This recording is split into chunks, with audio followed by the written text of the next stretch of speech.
Hi friends, this is your pal Scott Garibay, and today I'm going to give you my intellectual review of Daggerheart. All right, so I have read Daggerheart cover to cover, and on Demiplane. Okay, and this is my intellectual review. This is me using my brain and talking about it from a knowledge perspective. Okay.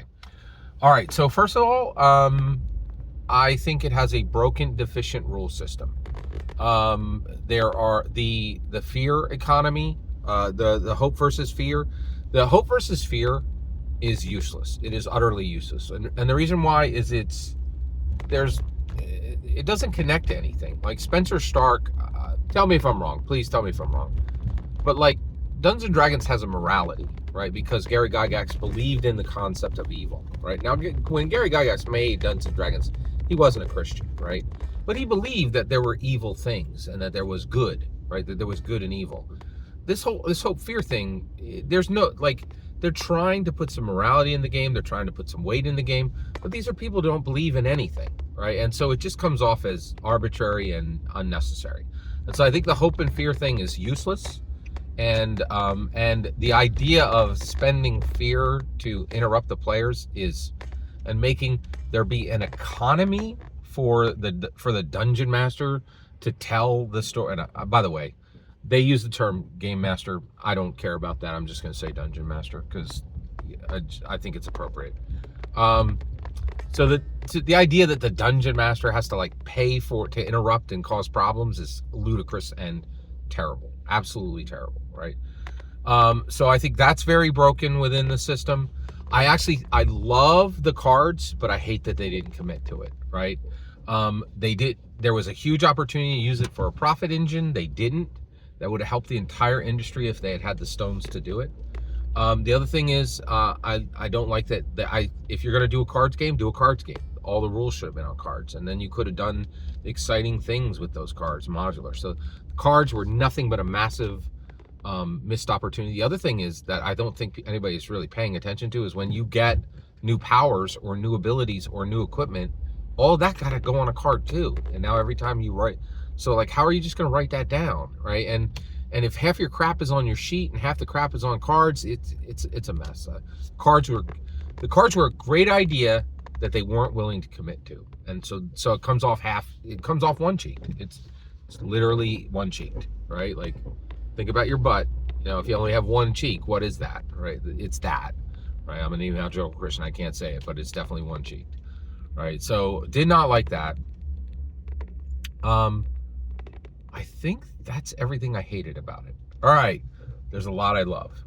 One thing I love is this was created by Critical Role, and this has Matthew Mercer and Orion Akaba written all over it. Best Dungeon Master in the world, best Dragon Master in the world.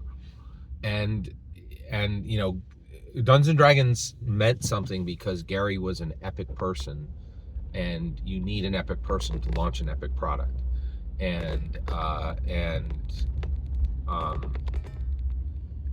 Daggerheart has two epic people, right? I believe that the real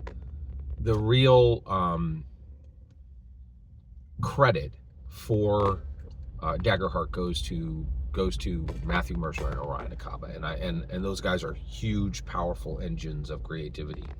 And I think and there's a lot of awesome stuff in here. And one of the things is this actually matters. And so what do I mean by that? That this matters, right? Well, what I mean by that is that you have this situation where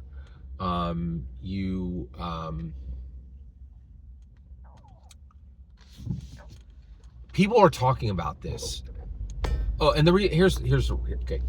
It's not a D&D clone. Right now, it's not a D&D killer. It may emerge as a D&D killer within the next 3 years.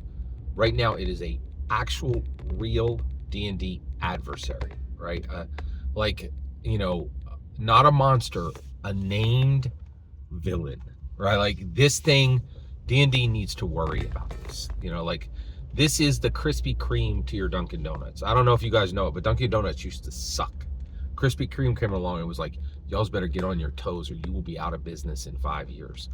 And And Krispy Kreme and Dunkin' Donuts did. Like they made their product better because Krispy Kreme was an actual real competitor.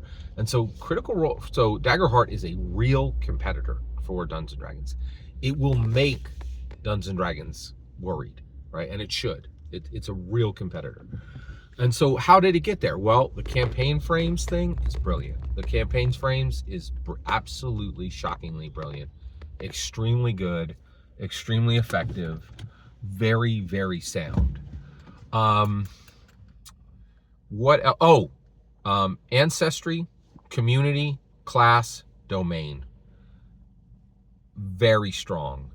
And frankly, much better handled than Dungeons and Dragons species class. And frankly, backgrounds never really amounted to anything, and communities really mean something in this. And the domains, the fact that domains go across, not just like I think it's brilliant that they made domains go across every class, and that the domains are shared.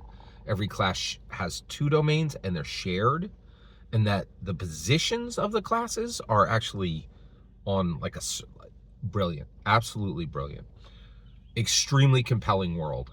As exciting and robust as Dungeons and Dragons was in the beginning. It's like they need to do more, right, with it, but where it's at as far as it being at the start, great start. So, and I will say there's more I like about it than I hate about it, right? And I'm extremely excited to play it. I really am. It's cool. Intellectually, it's cool. And I'm glad it exists, right? That's my intellectual review of Daggerheart. Every single word you just heard in this video is my humble opinion. The important part is when I get to hear your humble opinion. When you get in the comments and send your traffic, please consider liking and subscribing, and have a fetch millennium.